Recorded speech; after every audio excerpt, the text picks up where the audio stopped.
Good morning, afternoon, everyone. Kaito here, and welcome back to part three of Why I Love Arifureta from Commonplace to World's Strongest. Now, a bit of a recap on part two. I was talking about volumes two and three, and I was talking about some funny content that they left out that I wish was in it. Like I was talking about the 10-year-old bunny man kid who was a sniper and a veteran soldier who talked like a veteran soldier. You know that you'll see like in Vietnam or Afghanistan or whatever, right? Like he had a foul mouth. He talked like a soldier, cussing and everything. And he was a sniper. He had a crossbow and he had 20/20 vision or 40/20 vision, 20/40 vision, whatever you want to call it. He had good eyesight basically. That's why he was a sniper. And like I said, he was a veteran, even though he's 10 years old. He's the veteran. He's one of the veterans of the Rabbit Men, and one of the leaders. I think he might be the leader of the sniper squad or platoon or whatever they called it. But I could be misremembering. But that's a funny part that they took out from both the manga and the anime. And then I was also talking about a comic relief character, Jezebel, Christabel. I forgot what I call it, but they might actually both exist. Because, like I said, there's this manly character who's female, and she manly, like super manly, right? The gag character, of course, like the super macho man, turns out to be actually like he's a girl, right? And he is a girl. So, and like I say, he has a partner.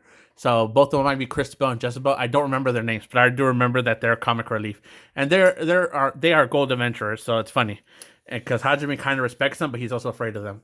And they're best friends with Yue and Shia, and they become friends with the other girls later on.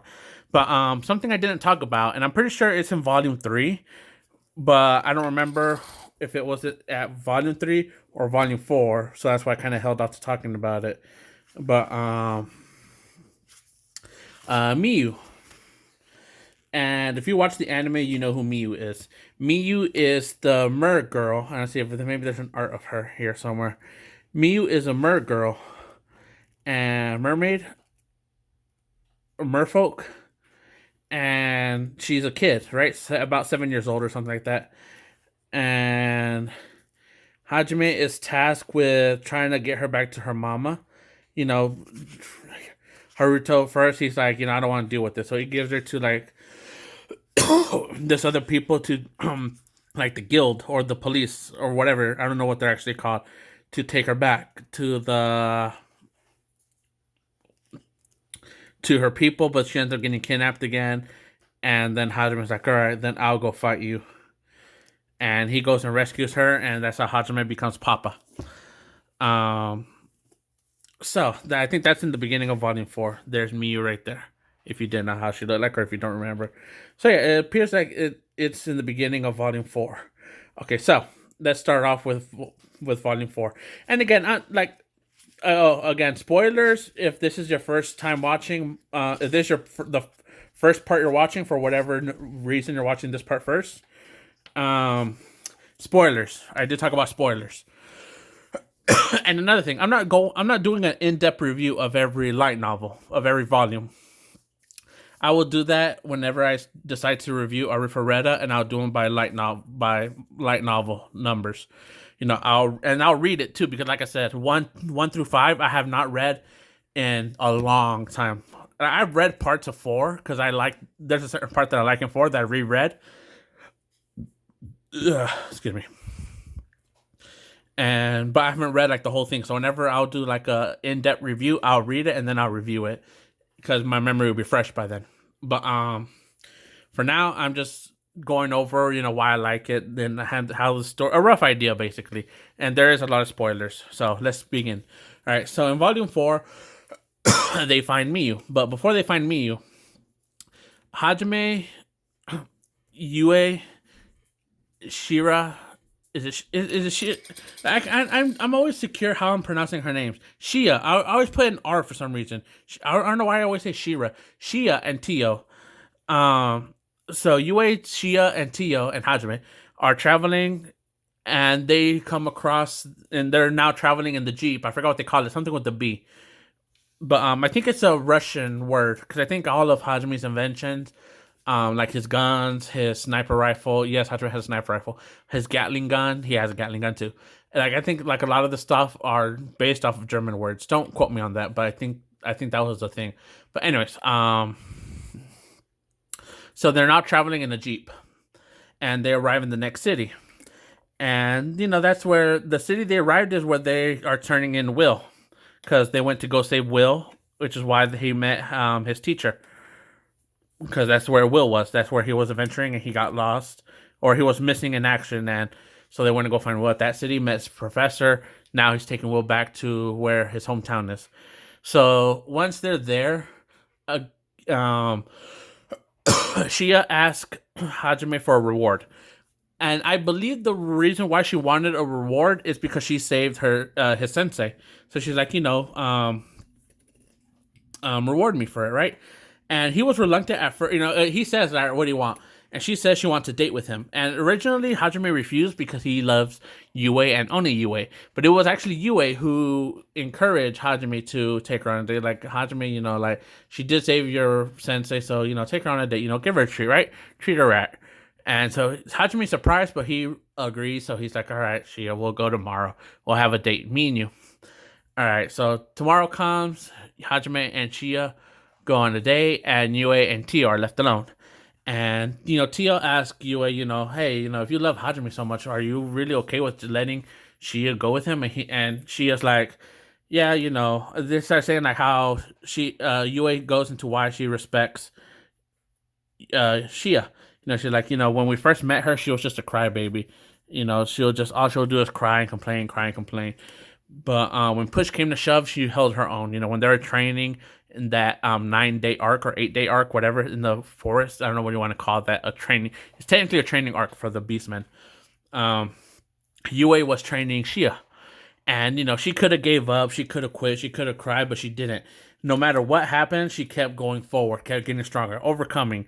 And that's how Yue ended up respecting Shia. And Shia was also strong like them. Shia was one of few people who could manipulate mana, like Yue and Hajime. So when she saw the Shia's determination, Yue said, all right, well, you're allowed to join the harem. And when Tio was like, well, aren't you afraid that Shia might take Hajime away from you? Shia, like, she won't be able to take Hajime away from me. She'll always be Hajime's number one. But she doesn't mind having others who respect Hajime, something like that. Don't quote me word for word. I'm just trying to go off what I remember. But she's willing to accept others in the harem. So basically, the harem starts because of Yue. Because Hajime, he comes from Japan, and he knows monogamy relationships, not polygamy. So Hajime has that mindset of the monogamy. So that's why he only wants Shia, or not Shia. He only wants Yue. But Yue is the one who's pushing more of the harem. Because again, in this world, polygamy is a thing. And since, of course, if you didn't know this by now, Yue is the queen of vampires. Yes, Yue is a vampire. I didn't mention that before, and I don't know if the anime did a good job of portraying that, but Yue is the queen of vampires. Was the queen of vampires. Vampires don't exist no more. So Yue is no stranger when it comes to polygamy. That's pretty much how she was raised, I guess, because I guess as a queen, she was probably going to be in a polygamy relationship, I guess. I don't know. I don't remember that part. But anyways, so Shia and Hajime are enjoying their date. They're going, they go to aquarium, they're eating out, and the aquarium, they meet a familiar fish, the handsome fish. It's a fish that could talk like telepathy wise. And I forget why he could talk to Hajime. I think because he has mana running through his blood, so he could talk to Hajime and Shia. So, they start striking a conversation, and Hajime and Shia set him free because they made friends with this old man fish, is what I think that's what they called him. So they set him free, and then that's when they don't set him free, and then they find Miyu. It's just they're trying to go back on their date, and Hajime with his special eye, senses Miyu, saves her, and then that's when the whole thing with Miyu starts. So like, all right, you're a merfolk, you're normally found, I think it's like the western side, or I forget what it said, but like, I'm not gonna go all the way over there. So he turns her in. After he's taking care of her for a while. Like, if you've seen the anime, you know what I'm talking about. He bathes her because she was in the sewers. He bathes her, gives her food and doing all this stuff, and then they start talking. They kind of form like a little bond, But then Hajime gives her up to the police of this world, I guess, and they said, all right, we'll take her back. And then like, all right, thanks, out of my hands. And she's crying. She actually stole his eye patch. In the anime, his face was scratched up. And yes, she did scratch his face up. But she, like, as the last ditch effort, she stole his eye patch. Like, thinking, well, if she has that, he'll come back for her. And of course, Hajime just doesn't pay attention to the eye patch. He just closes his eyes. She takes the eye patch. She's crying, and he walks away, gets out another eye patch, and puts it on. Right. And then an explosion goes off. He goes back, and Miyu's been kidnapped. And on the writing on the wall, it's like, bring, if you don't want us to mess with you, bring the blue. I think it said white hair girl. But she has blue hair. So I don't remember if that's just a mistranslation for me, or if in the book she is talked about having white hair. She had light blue hair, so it could be considered white, I guess, and depending on, I don't know. I don't remember exactly what the mention says, but they basically said that we want Shia and bring her here if you value your lives. So, Hajime's like, all right, you mess with me. All right, now you die. So then they have this whole thing where they're interrogating these people, and Hajime meets up with Yue and Tio. And they give her the 4-1, right? They tell her, hey, this what happened. And like, all right, well, we'll go out. So they split up and they start getting these bad guys. And the bad guys, the human traffickers, they're actually wanted by these people, like the authority of that town. So it's funny because they were investigating them, and then Hajime here just comes and starts killing them all. No discrimination, right? Everyone's killing them. Tio, Shia, Yue, Hajime, they just kill, boom, boom, boom, and all this stuff. Then Hajime finally gets her location, goes, and she's being tortured, right? Like, she's, like in the anime, she was displayed in the little ball thing, and she was being hit, like, by the cane, I think. And, Miyu's, like, at the very bottom of the tank, looking at the eye patch, wanting Hajime to save her. And, of course, Hajime does save her. He kills the guy and, saves her, goes up into space. And he's like, hey, you want to see fireworks? Just say boom. And she's like, boom. And then all the headquarters of all the bad guys blows up at the same time, which scares her. And that was Yue's thing. She summoned the dragons and just destroyed all their stuff, their HQ. And then that's when they talk to the guild master, and they're like, we were investigating those guys, and then you guys just basically killed them. But, like, normally we probably would have punished you, but since you guys got the people we were looking for, as thanks, I guess we won't punish you. Something like that happened. I don't remember exactly what the exact conversation was, but basically Hajime took care of their problem. Now, I forgot what it is that happened, but Hajime had to go back to where he first, in that town, where the first dungeon, Oscar's dungeon, where he fell down. He had to go back there for some reason. I think he had to deliver a note, and I don't remember, but I'm pretty sure he had to deliver a note there. And if he delivered the note, he'll be considered a gold rank adventurer, I believe. Again, don't quote me on this, and because I haven't read it in a long time again. So he goes, and then my boy, who I forget his name, but people sleep on him. I call him the main character protagonist. Again, if you've seen the anime, you know who I'm talking about. It's the harem protagonist guy. He's an assassin. His hair covers his eyes, and he has like this comic thing where he's like the background character that people forget. He could be standing in front of you, and then people will be like, "Where'd you go? I'm right here." Oh, damn! You just came out of nowhere. Like, that's a joke. A reoccurring joke with him is that he's so forgettable. Like, so that's why, like, it's funny that his title is an assassin, because people just regular, like, this was back in his world, people forgot him. Like, hey, where'd this guy go? I'm right here. Oh, dang, he just came out of nowhere. So that was like that was a reoccurring joke. And I want to say comic relief, but it's not really comic relief. It's more of a reoccurring joke that happens with him. So, when Koki, I don't know if that's the actual name, the hero, dang, I forgot her name. Koki, Shizuku, Kyori, and all them. Kyori, Shizuku, Koki, and all, like, the whole group, right? Hayame, whatever his name is, Suzu, and all these other people.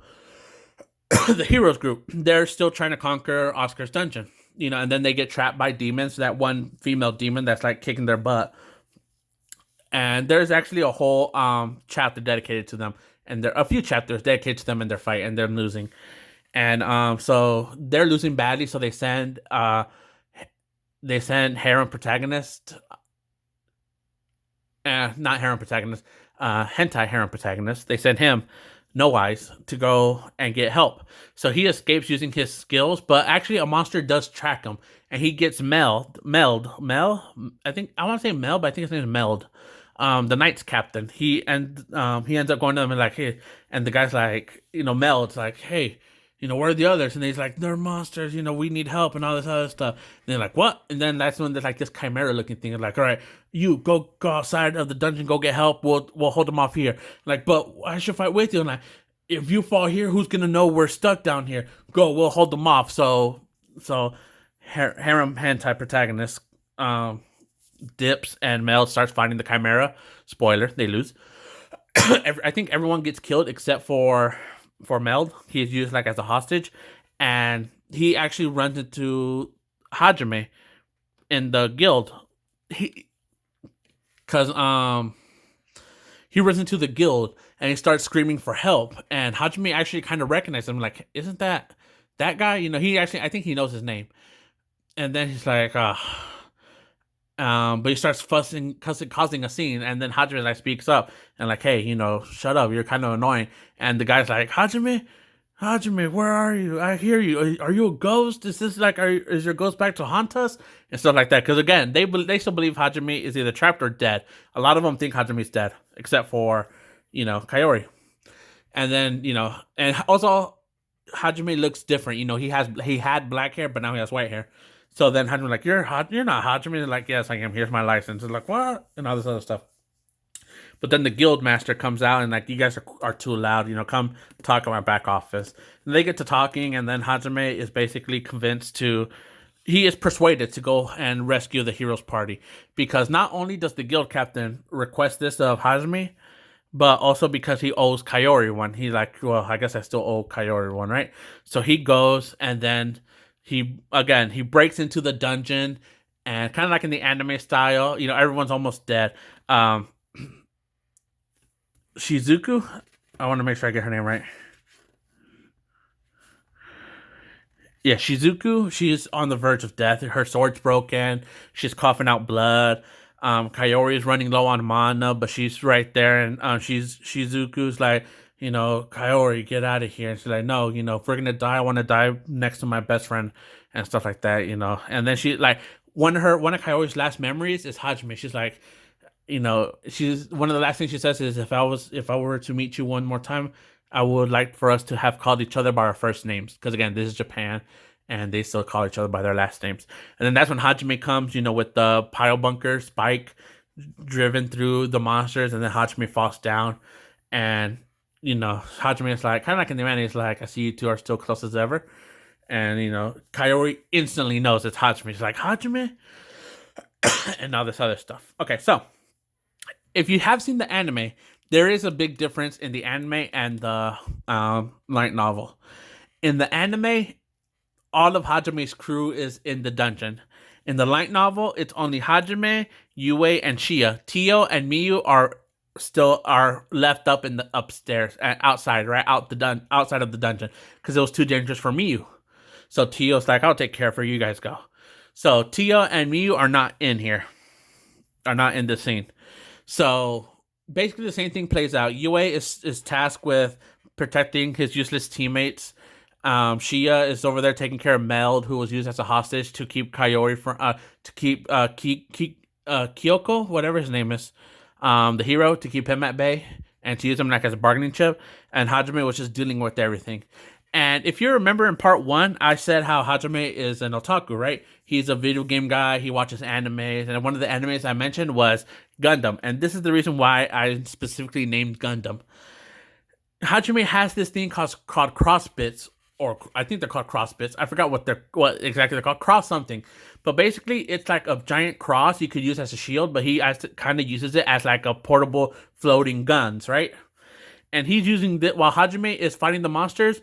Hajime uses some of those crossbits to protect Kyori and Shizuku, right?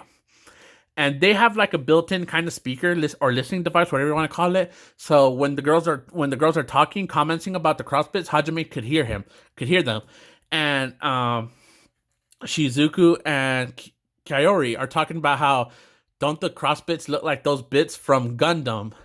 And I think they actually name drop Gundam, and because I'm pretty sure it was Kyori who said something, and I think it was Shizuku who said no, they're more like a new type. Because if you watch Gundam, you know the term new type. And I can't remember the whole conversation, but I do remember that type. It was either Kyori or Shizuku that said, no, I think they're more of the new type. And Hajime was like, how do they know Gundam? Like the otaku lingo, right? And they keep, like, Hajime was kind of surprised because again, these two girls, the two most popular girls in the school, are talking about Gundams, the cross bits from Gun, well, not cross bits, but the little flying things. Is it Puru? I think it's Puru that uses the bits.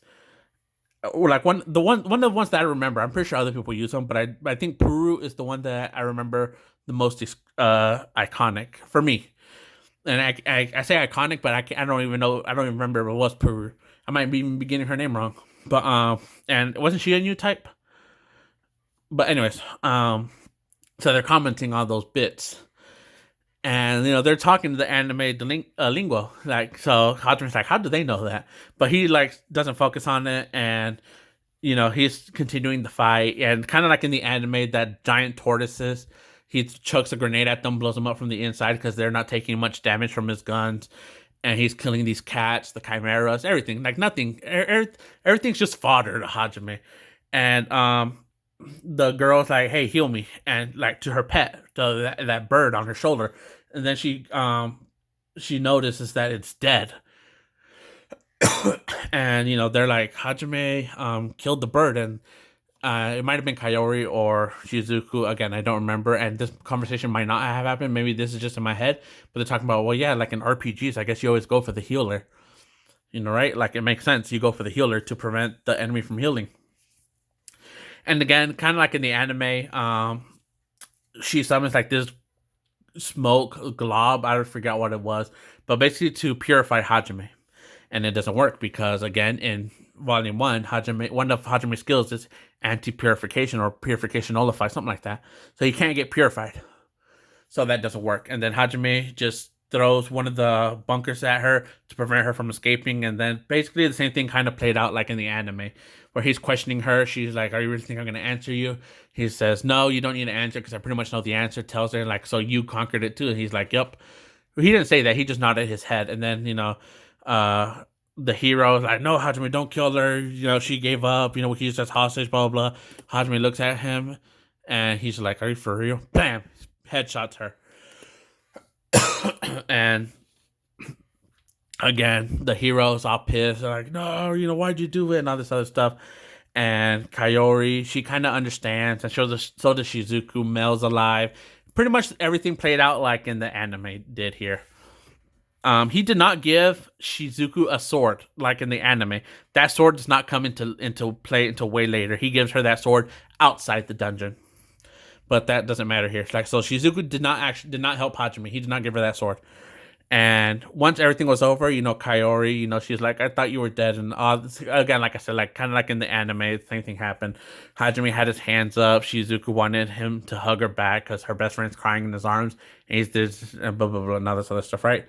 And then every time the hero tries to talk to Hajime about why he killed her, Kyori kept interrupting him by just starting a conversation and like cutting him off before he started. But eventually he got his words in. And the conversation between the hero and Hajime was, in my opinion, a lot better in the light novel.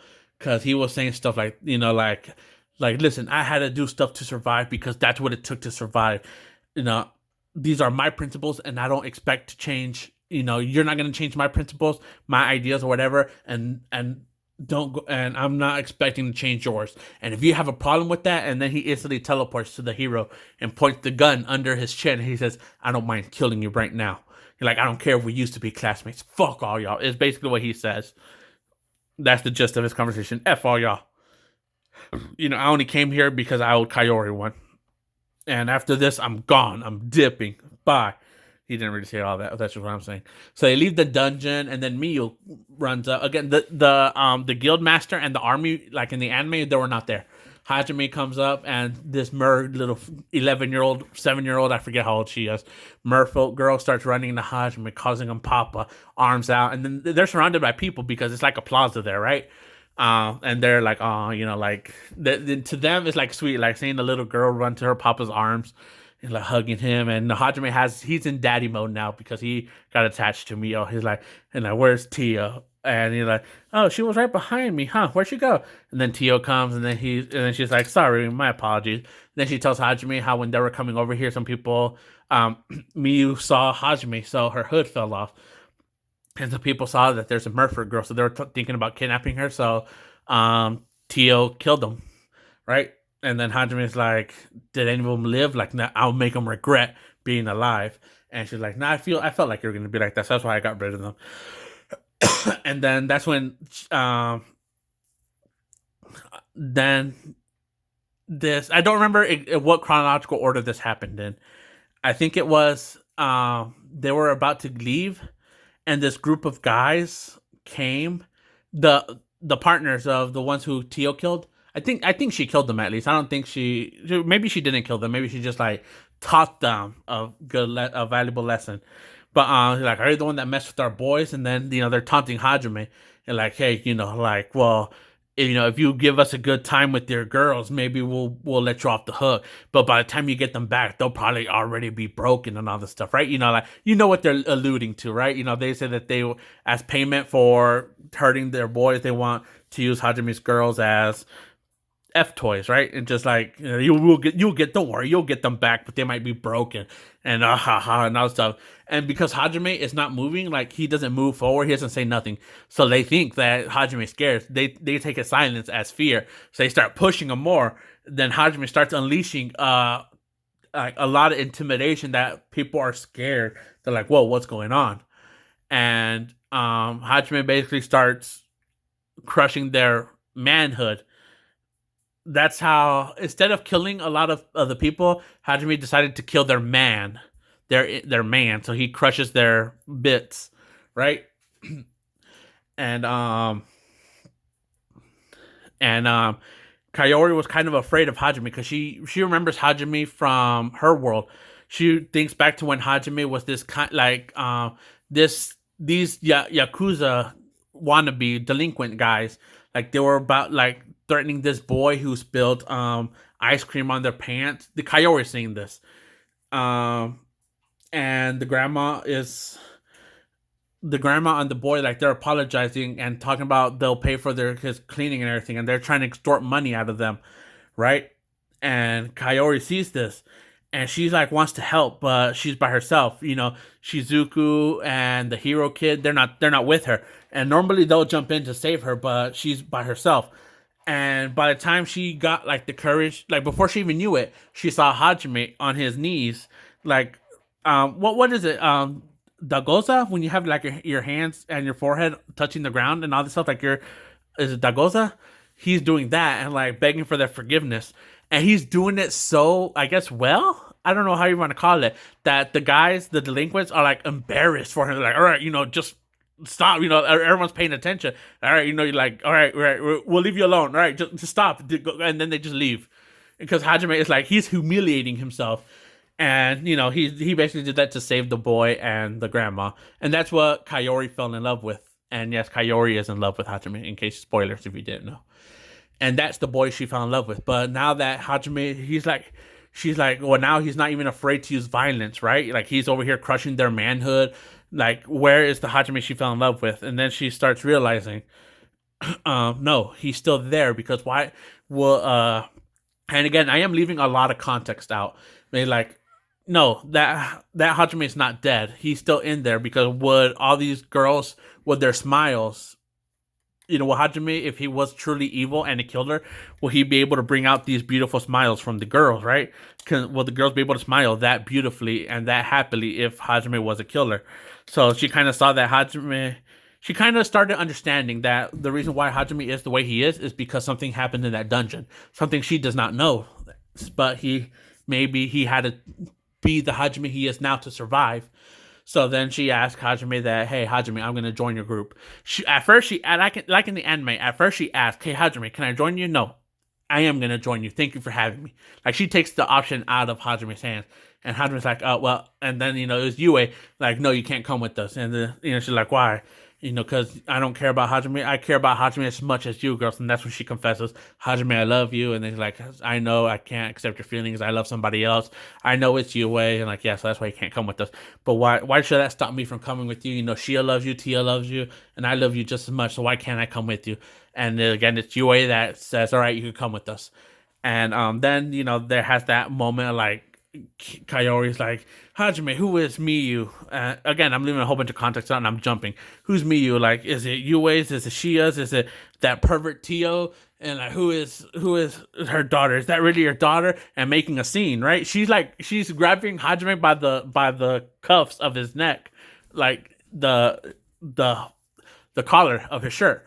And Shizuku's like, Kyori, wait. And she's trying to prevent it, and the people around them are like thinking, like, what's happening, like what's going on, like, and a lot of people are assuming that Hajime is the cheating husband that's cheating on his wife with all these beautiful women, and then there's other people telling Hajime that he needs to go blow up because like, lucky bastard, he should just go die somewhere and stuff like that, right? And later on, the misunderstanding is clarified, and Kyori wants to crawl in the hole and die from embarrassment. Because like she didn't put two and two together, like they've been in this world for 4 months, so how does he have like a 7-year-old daughter? I forget how old Miyu is, so I keep changing her age. So they're like, oh, she's so embarrassed. And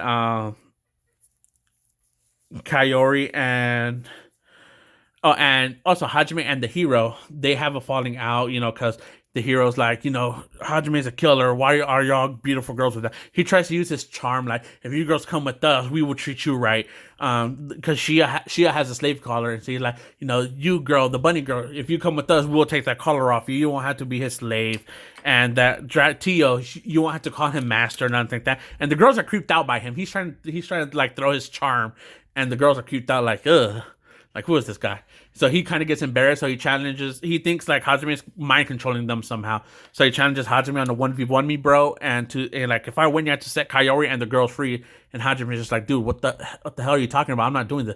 But he's blowing this out of proportion. So the hero takes out his sword, charges at Hajime. Hajime takes a step back, creates like a little crater in the gun. Not in the gun. He creates like a little pitfall in the floor. He falls in, closes it, but before he closes it, Hajime chucks in tear gas, flashbangs, and all this other stuff in there to kind of like stun them. And he's like, hey, you guys can dig them out.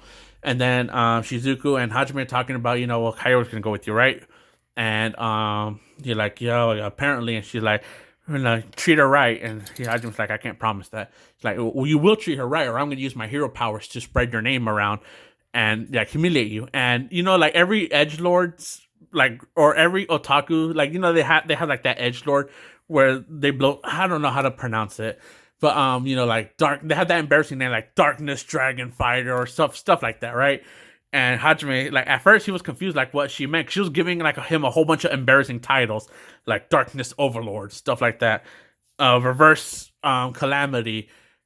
And he's like, he starts catching on what she's doing, and he gets critical damage because, again, he's an otaku. So and he's just like, yeah, if you don't take care of Kyori, I'm gonna use my hero powers to have your name in this. And he's like, you're the final boss here, aren't you, Shizuku? And like, she starts naming off more embarrassing names. Like, okay, stop. I'll at least promise not to treat her bad. And he's like, okay, that's good enough. And they start talking. Well, how do you know all this? And she's just like, well, Kyori took me around. She loved you and back in our world, and she wanted to know more about you. So she got into anime and all this stuff. So she'll have something to talk to you about. But anyways, I'm running out of time here, so I'll leave it here. I'll explain more of this part. So part 2 of 3, I don't know. But this is the end of part 3. I'll start with part 4 next time. So peace, guys. And because I'm running out of time, this went on longer than I thought, and I'm still on volume 4. Peace, love, bye. And yes, I am running out of time, so that's how I'm in a hurry.